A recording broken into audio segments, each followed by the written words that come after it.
Hello and welcome to today's episode of Public Health Network Cymru's podcast, where we're focusing on alcohol in older people, those aged 50 plus. UK-wide research conducted by the DrinkWise Age Well project in collaboration with the University of Bedfordshire found that 17% of older respondents drank 4 or more times each week, and that a number of factors are associated with an older adult being an increasing risk or a higher risk drinker. Being an increasing risk drinker is associated with being male, identifying as LGBT, not having a chronic illness, still being in work, and not having further education after school leaving age.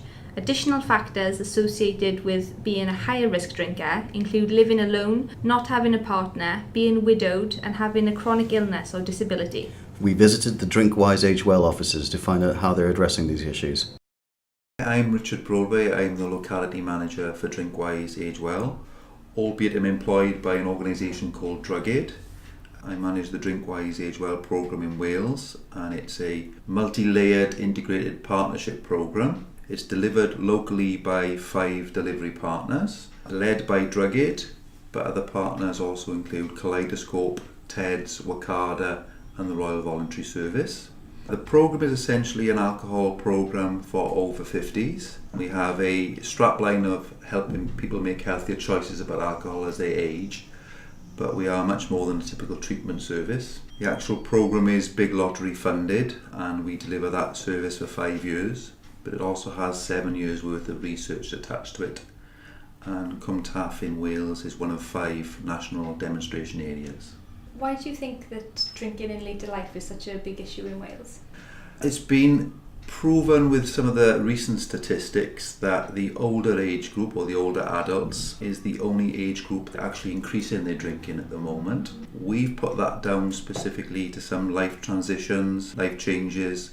So the reasons we are seeing older adults drink more is for issues such as bereavement, loss, retirement, redundancy, people having more time on their hands, perhaps being socially isolated, children flying the nest and losing that sense of purpose. And they seem to be some of the key reasons cited in some of our recent research for people drinking. And you've got a mixture there of late onset drinkers and early onset drinkers. So following on from that, what are some of the effects that day-to-day drinking can have on older people's health? As we get older, we metabolise and process alcohol a little bit differently. So unfortunately we have more body fat as we age, and it takes us longer to process alcohol. So alcohol is staying in the body longer.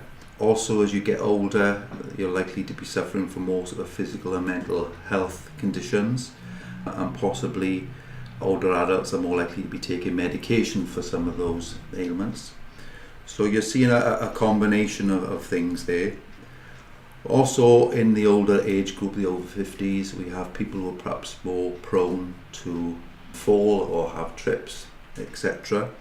So those are some of the sort of specific factors that are affecting the over 50s. And unfortunately, sometimes alcohol will mask other health conditions, or other health conditions can actually mask alcohol use in over 50s. Could there perhaps be links with memory loss as well?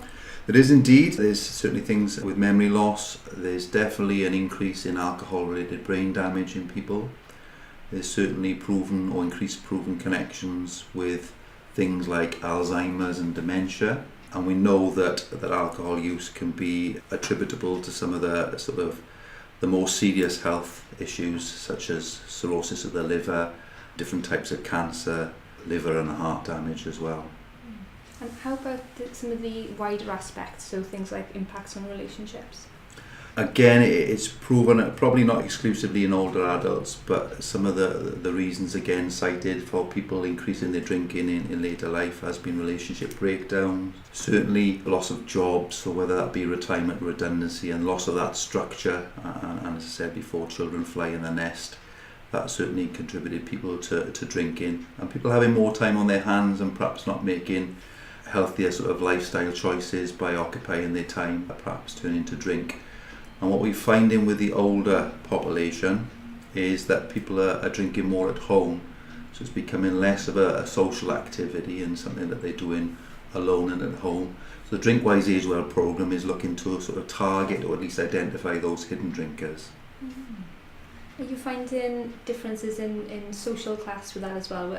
For example, do people in areas of high deprivation tend to have different drinking patterns to more affluent areas?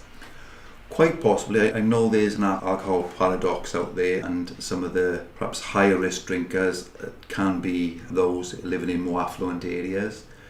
But along with the sort of the deprivation and poverty in areas like Cwm Taf, which is where Drinkwise Age Well are, we tend to see that there's other health problems, other issues that are probably sort of multiplied by the alcohol increase. Again, part of the Drinkwise Age Well programme, we're addressing alcohol issues in over 50s, but that over 50 age group is almost made up of 5 decades worth of people. So you've got people perhaps 50 to 65 plus who are still working and employed, and very often they have disposable income that they're using for their alcohol use. But then the other end of the spectrum is you have people who are on little or no income or benefits that are using their money solely to fund alcohol dependency. You mentioned the term higher risk drinkers, and I know in the report it mentions people of increasing risk as well. Could you explain some of the terminology for people listening who might not be familiar with the categories? Certainly, yeah. So the new recommended guidelines, as outlined by the Chief Medical Officer this year, was 14 units per week, and anybody drinking above that level is considered to be risking or drinking at a risky level and increasing their risk of health issues. We work on a spectrum of, at one end, somebody who perhaps is abstinent, not drinking, or at least drinking under those 14 units per week, up to somebody then who's harmful and hazardous drinking levels, so drinking beyond those 14, perhaps what we classed before as the typical binge drinkers, right up to dependency. And what we will use very often when we first assess somebody is an audit screening tool to measure that amount of alcohol and their patterns of drinking behaviour. What do you think some of the biggest misconceptions are about late onset drinkers? I think the biggest issue for us, which is in the realms of misconception, is the enormous stigma attached to alcohol use. Even the over 65s or the over 50s, but the over 65s in particular that we've surveyed in the past, 4 in 5 of those that we surveyed thought that people with an alcohol issue over the age of 50 should be ashamed of themselves and have only themselves to blame. And we've also got the issue, there's a misconception even from some of the professionals, the health professionals out there, that perhaps people who are drinking in later life, they're too old to sort of change their drinking habits, and why should we perhaps take away what's considered maybe a last pleasure from somebody. But we would counter that by saying somebody could live perhaps a longer, healthier life by having some support around their alcohol use and still able to make some changes even in later life. How do you think some of these misconceptions have come about, particularly for health practitioners? Might be a bit too bold and brazen of me to say there's perhaps a little bit of ignorance, but we certainly, one work stream of the Drinkwise Age Well programme is our training work stream, and we do believe that even professionals, practitioners who work in the substance misuse field need to be educated around being able to recognise and respond to older adults drinking. Certainly some older adults are never asked the question about their drinking when they present to, say, GPs, and lots of older adults that we've met would, one, not ask for help if they needed it, and perhaps secondly not know where to go for help. So there seems to be some disconnect with perhaps linking well-being and health in older adults with alcohol use. And to finish off, do you have any key messages for policymakers or perhaps practitioners who may be listening? We certainly, we're available as in Drinkwise Age Well. We have an advice line, and we would encourage people to use our website. So it's Drinkwise Age Well website, national website that people can get information and help from.